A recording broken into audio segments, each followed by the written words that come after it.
అనేకమైనటువంటి పండగలు వస్తుంటాయి. ఈ పండగలన్నిటిలోకి కూడా భోగి పండగ, మకర సంక్రాంతి, కనుమ ఈ 3 పండగలని చాలా విశేషంగా చేసుకుంటాం. ఎన్నో పండగలున్నా సంక్రాంతి పండగని పెద్ద పండగ అని పిలుస్తాం. ఈ సంక్రాంతి పండగకి ముందు రోజు చేసుకునేటటువంటి పండుగ భోగి పండుగ. దాని పేరే భోగి. భోగం అనుభవించుట అంటే సుఖం అనుభవించుట అని అర్థం. ఈ భోగి పండగ బాహ్యంలో చూస్తే శరీర పోషణార్థం కావలసినటువంటి పంటని, సుఖం అనుభవించడానికి కావలసినటువంటి ధనాన్ని చేకూర్చేటటువంటి రోజులు కనుక దానికి భోగి పండగ అని పేరు. ఎందుచేత అంటే ఈ భోగి పండగ వచ్చేటటువంటి సమయానికి వ్యవసాయదారులు పంటలు కోతలు కోస్తారు. ఆ పంట అంతా ఇంటికి వస్తుంది. ఆ ఇంటికొచ్చినటువంటి పంట జాగ్రత్తగా ధాన్యాగారంలో నిల్వ చేసి మళ్లీ పంట వచ్చే పర్యంతము కూడా వాళ్ళ కుటుంబ సభ్యులందరూ సంతోషంగా ఆ ఆహారాన్ని తింటూ జీవితాన్ని గడుపుతారు.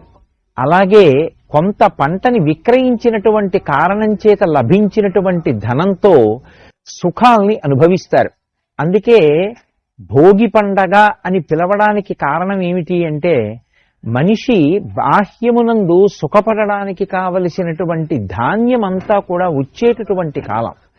2, దక్షిణాయనంలో ఒక ఇబ్బంది ఉంటుంది. శరదృతువు తర్వాత వచ్చేటటువంటి హేమంత ఋతువు అనారోగ్యకారకమైనటువంటి ఋతువులు.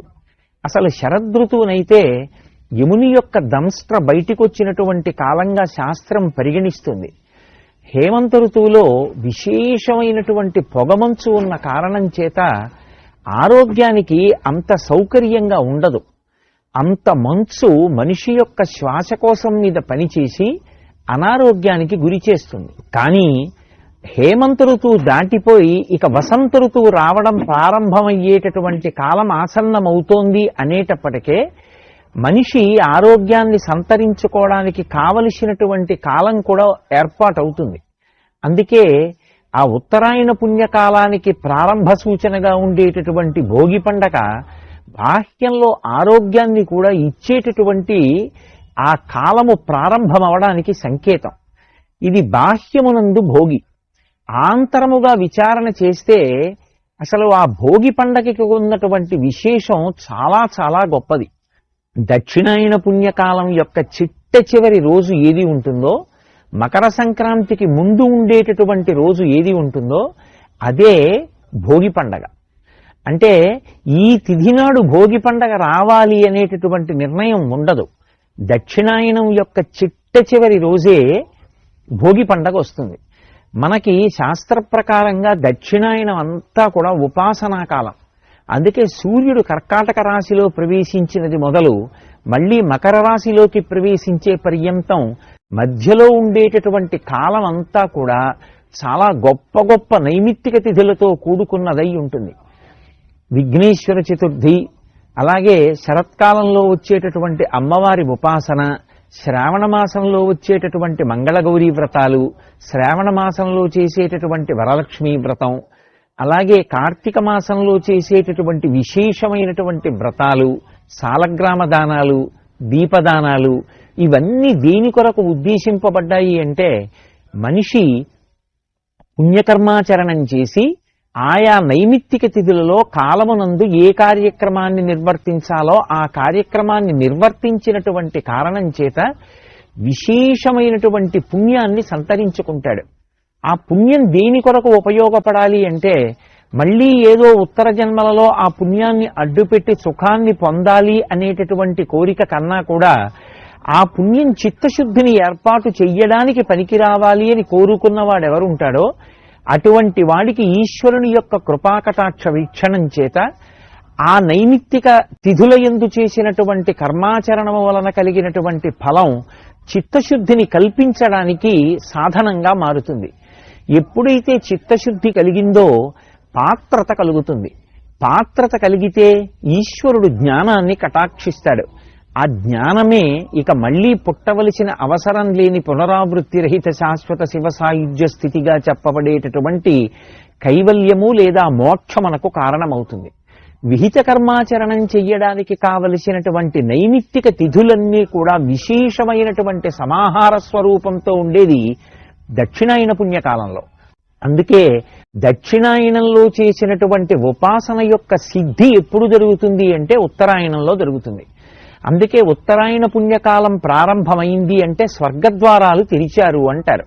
అంటే దక్షిణాయన పుణ్యకాలంలో చేసినటువంటి ఉపాసన యొక్క ఫలితంగా మనుష్యుడు ఉత్తమమైనటువంటి లోకాలని చేరుకోవడానికి కావలసినటువంటి అర్హతని పొందుతాడు. అందుచేత మనిషి ఆంతరముగా భోగం అనుభవించడానికి కావలసినటువంటి స్థితిని పొందాడు. విడుదలయే మోక్షమం. అటువంటి మోక్షాన్ని పొందడమే జీవితంలో నిజమైనటువంటి భోగి. అటు ఆధ్యాత్మికంగా భగవంతుని యొక్క అనుగ్రహాన్ని సంపాదించుకోవడానికి కావలసినటువంటి కాలము అయి ఉండడం ఒకెత్తు, లౌకికమైనటువంటి కోర్కెలకి మేం దూరంగా ఉండి ఆంతరమునందు భగవంతుడికి దగ్గరగా ఈశ్వరకామం పెంచుకుంటామని చెప్పడానికి సూచనగా భోగిమంట అని వేస్తారు. ప్రతి వీధిలో భోగిమంట వేసి అందులో కట్టెలు, ఆవు పేడతో చేసినటువంటి పిడకలు వేస్తూ ఉంటారు. అంటే దాని అర్థం మేము లౌకిక కామాన్ని కాల్చేసుకుని ఈశ్వర కామాన్ని పెంపొందించుకునే ప్రయత్నం చేస్తామని. బాహ్యంలో పరమేశ్వరుడిచ్చినటువంటి సంపత్తిని పరమేశ్వర ప్రసాదంగా అనుభవిస్తాం. ఆ భోగి ఎప్పుడు వస్తుంది? లౌకికమైనటువంటి కామమంతా కాలిపోయి ఈశ్వర కామం ఒక్కటే మిగిలిపోతే, ఆ ఈశ్వర కామమే నిరతిశయ భక్తిగా మారితే, ఆ భక్తి వలన చేసిన కర్మాచరణము చేత చిత్తశుద్ధి చేత పాత్రత కలిగితే, పాత్రత వలన జ్ఞానము కలిగితే, జ్ఞానము వలన భోగి. భోగి అంటే ఈశ్వరునితో భోగించుట అనగా మోక్ష సిద్ధి కలుగుతుంది.